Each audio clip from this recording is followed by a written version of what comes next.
Oke, baik lagi kita akan bahas portfolio ketiga. Ini ada dari Rauda Afifah.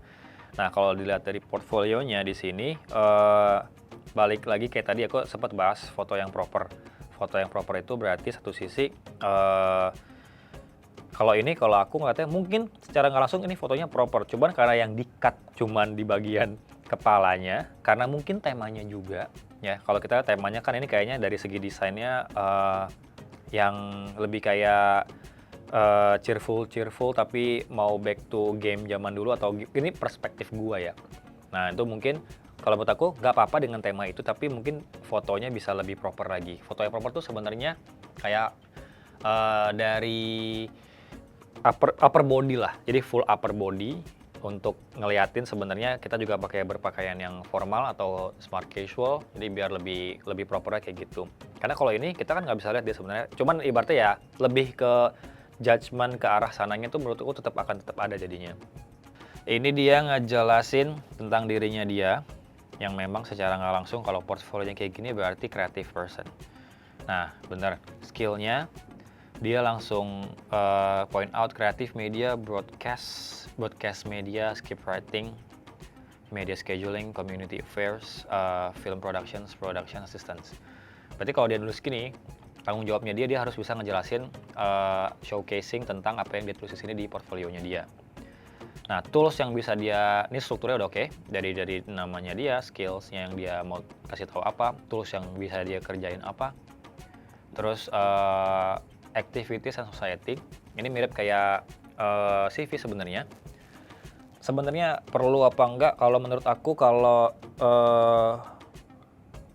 sertifikat, kecuali sertifikat yang berhubungan langsung terimplementasi ke ilmu kalian, itu menurut aku perlu dimasukin. Contoh, ada Google Certificate ya kan ya, ada Google AdWords Certificate, ada marketing di Google Certificate, kayak gitu-gitu perlu dimasukin. Tapi kalau menurut aku yang lebih sifatnya organisasi, bisa list aja by tulisan gitu, jadi kayak biar nggak terlalu banyak page yang kemakan gitu. Terus dari segi, nah ini pekerjaannya dia yang dikerjain ya. Jadi di sini college work-nya dia bikin tugas, kayaknya tugas akhir atau tugas dia bikin, ini tuh kayak apa ya, dia tuh di sini kalau gua ngebacanya, gua bingung gitu. Apakah dia bikin visual buat postingan? Kalau gua udah baca, gua baru tahu, oh ini ternyata tuh lebih ke produksian buat event, atau enggak lebih kayak ngejelasin hal-hal yang kecampur-campur di sini. Dia bikin di sini Tonight Show, di situ dia ada waktu tayang Tonight Show, terus habis itu dia di sini ada masukin prestasi juara kemenangan apa Rolling Stone, kayak jadi bingung. Jadi kalau menurut aku kalau di CV itu sebenarnya kan kenapa punya apa, barnya masing-masing atau nggak line-nya masing-masing itu memudahkan. Jadi sebenarnya dari segi si portfolio, kalau mau udah artwork-nya aja gitu.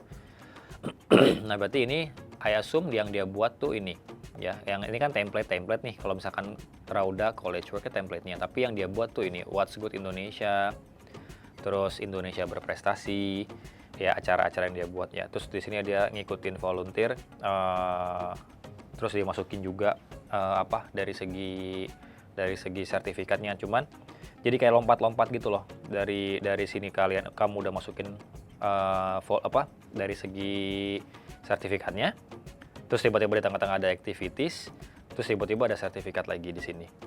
Jadi kayak menurut aku lebih baik masukin sertifikat yang tadi aku bilang, yang penting dari segi relate ke knowledge-nya. Terus kalau mau masukin activity, masukin recent activity yang sebenarnya itu relate dengan apa yang lo mau tuju gitu. Jadi atau relate apa yang lo mau apply. Jadi kayak ya udah korelasinya jelas resumenya. Ini juga desain. Oh, berarti ini desain. Dia ngejelasin some of my design for PT ini, kayak gitu-gitu ya. Terus juga menurut aku ini juga dia perlu apa nih, dia masukin LinkedIn di sini. Apakah sebenarnya ini dia yang buat? Dia juga perlu kasih ini sih menurut aku ya, perlu kasih title atau perlu kasih penjelasan. Ini YouTube yang dia masukkan ini tuh apa? Apakah artwork-nya dia atau apa? Jadi menurut aku Jadi membingungkan membaca bukan resume, portfolionya gitu. Yang pertama tidak terstruktur, kurang terstruktur. Terus yang kedua, yang ke-highlight itu tidak terlalu tajam. Jadi memang dia sebenarnya oke, jago desain apa? Apakah grafisnya? Apakah videonya? Kalaupun video dia masukin link di sini, tapi videonya apakah dia yang buat? Kita nggak tahu, karena dia nggak masukin dia sebagai apa, atau apa segala macam, tugas kuliah atau apa segala macam. Kalau lo pengen gue cuman buka dan nonton, recruiter tuh punya target kerja. Jadi kayak kalau bisa gue baca cepet dapet, habis itu gue panggil. Jadi menurut aku dengan adanya kayak gini kayak mungkin kayak cuman gue lihat-lihat dikit, udahlah cukup gitu sih. So this is harus diperbaiki strukturnya, terus juga artworknya kalau mau yang diperkuat apa, jadi biar lebih jelas aja. Oke, thank you. Oke, next portfolio. Ini punya Yunda Mairly Arianti. Oke, ini kayaknya tadi aku lihat-lihat dikit, ini portfolio dari 4 portfolio yang menurut aku paling proper. Pertama, yang kedua, strukturnya paling jelas. Kenapa? Yang pertama dia udah nge-lock kalau dari segi nama dan posisinya. Jadi kayak kita udah tahu, oh emang ini portfolio untuk graphic design dan layouter. Jadi kita akan udah expect isinya adalah artwork dia tentang graphic design dan layouter gitu ya. Terus nah dia pakai isu di sini, jadi kayak bisa pagebook gitu-gitu. Ini about-nya dia clear gitu ya, namanya dia, siapa dia gitu ya, terus edukasi background-nya apa, terus pengalaman kerjanya berapa lama gitu ya, terus dia itu nge-describe diri dianya clear.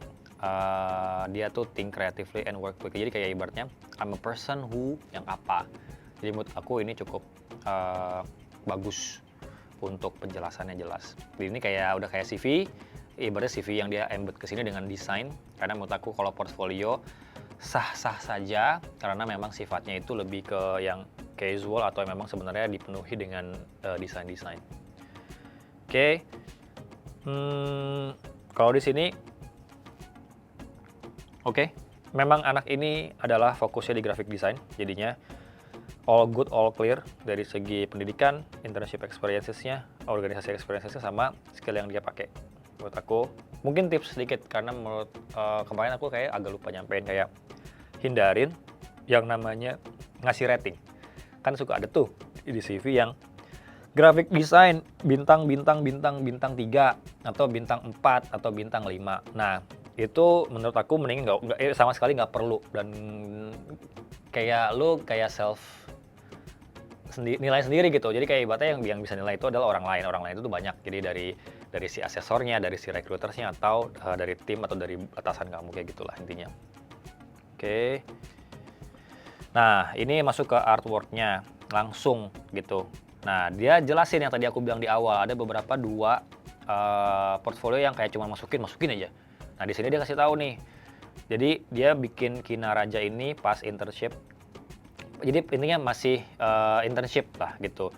Dia responsible-nya buat Instagram feed and story design. Kina Raja itu company apa, kayak gitu-gitu. Jadi kayak ibaratnya menurut aku kasih konteks sama kasih artwork-nya, sama dia pakai apa ngerjainnya. Di sini pakai tools-nya AI. Jadi kayak kita tahu, oh dia bisa pakai AI. Jadi udah clearly dia bisa pakai AI. Terus habis itu kita ngelihat page berikutnya kayak, oh kerjaan AI-nya kayak gimana. Jadi kayak bisa tinggal kita lihat sebenarnya sesuai apa enggak sama kebutuhan kita. Tuh yang kedua, dia juga ngasih sama artwork-nya juga sama, tapi dia tambahin lagi konteksnya, waktu di mana, sebagai apa, kerjainnya pakai apa. Di sini tulisnya pakai AI sama Photoshop kayak gitu. Terus di next page-nya dia bisa masukin artwork-nya. Di sini juga dia masukin nih detail tapi penting, tahunnya yang tadi aku bilang. Jadi di portfolio itu tuh pun kalau kalian mau masukin portfolio semuanya, masukin aja. Tapi mau bikin itu sebagai langsung per blok, kayak misalkan oke, ini artwork semua, ini movie semua, ini apa. Atau masukin yang ini tahun berapa, ini tahun berapa. Yang penting sesuai kayak CV. Jadi yang paling recent yang di depan, yang paling baru yang di depan. Recently harus di depan. Oke. Terus lanjut lagi sama tuh dia masukin. Nah, tadi sempat aku bilang kan ya di pembahasan sebelumnya yang di portfolio, kalau bisa masukin numbers yang memang achieve-nya gitu. Di postingan ini yang nonton berapa K atau yang likes berapa K. Kayak gitu-gitu. Ini bagus banget Yunda. Udah masukin ini semua dengan masukin konteks juga yang seperti aku bilang di awal-awal. Yang misalkan contoh yang journaling nih 15.000 yang nonton atau yang likes mungkin ya. Dia ngasih tahu tentang apa sih ini, find out karakteristik someone experiences dari segi setiap luka akan pulih. Jadi kayak dia selalu put konteks di setiap desain yang dia buat. Gitu. Oke. Wah, ini lebih bagus lagi. Dia buat apa ini? Semacam layout buku yang judulnya Kepada Diriku Aku Menerima Lukamu. Jadi dia pakai tools AI sama InDesign. Jadi menurutku kita bahas sampai habis, poinnya itu sama. Jadi menurut aku dia ini yang paling bagus, yang paling terstruktur dan yang paling rapi. Terus ditambah terakhir yang aku bilang, yang sebelumnya nggak ada kalimat penutup atau cara menutup dari sebuah presentasinya tuh harus ada. Di sini dia bilang, oke, thank you, let's work together. Dia masukin nomor telepon, email, sama LinkedIn-nya dia. Seperti yang dia ada di awal depan. Jadi menurut aku, this is quite perfect. Jadi kalau ada 2 hijau, gue kasih 2 hijau. Karena menurut aku ini portfolio yang paling ideal, yang teman-teman bisa pelajarin. Jadi nanti bagi teman-teman yang mau tahu, ini bisa jadi sebuah contoh yang memang bisa dipakai. Oke, thank you. Oke, jadi tadi kita udah ngebahas 4 portfolio. Menurut gua cukup banyak pelajaran yang bisa diambil buat teman-teman semua, yang pasti. Terus bagi teman-teman yang pengen nanya apa segala macam, silahkan komen. Terus kalau pengen tahu bikin portfolio kayak gimana, juga bisa gabung di komunitas Girls Beyond. Nanti ada di linknya di sini. Terus tolong dibantu juga di likes, terus komen, tanya apa segala macam, sama di subscribe. Oke? See you at the next episode. Bye-bye.